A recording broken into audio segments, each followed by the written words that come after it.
Hello friends, তো দেখো এখানে মানে এই আমাদের শিব মন্দির নতুন যেখানে হলো সেখানে দেখো আজকে মহোৎসব হচ্ছে। কিসের মহোৎসব বলো তো?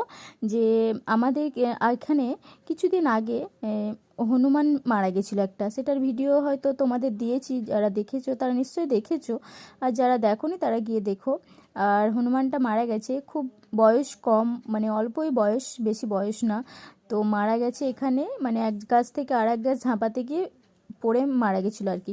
তো সেই উপলক্ষেই আজকের মহোৎসবটা আমাদের গ্রামের মানে প্রত্যেকেই মানে চাঁদা তুলিয়ে এখানে মহোৎসবটা হচ্ছে। এই শিব মন্দির হলো নতুন এখানে। তো দেখো এখানে অনেকেই এসছে, আর এখানে খিচুড়ি আর টক করেছিল। তো প্রসাদ তো প্রসাদই হয়, তাই না? এখানে কোনো আলাদা করে কিছু বলার নেই। তো খুবই সুন্দর হয়েছিল, আর এখানে অনেকেই গেছিলো। আর দেখো এটা একটা দুঃখেরও ব্যাপার, আনন্দেরও ব্যাপার, তাই না? আর দেখো তো এমন শিব মন্দিরটা আমি আসিনি, তাই একটু ঘুরে দেখে নিলাম। কারণ আগে এসেছিলাম তো দূর থেকে আমি তুলেছিলাম, আমি উঠতে পারিনি বলে। তো দেখো এখন আমি উঠে আমি পুরোটা ঘুরে নিলাম। দেখো এই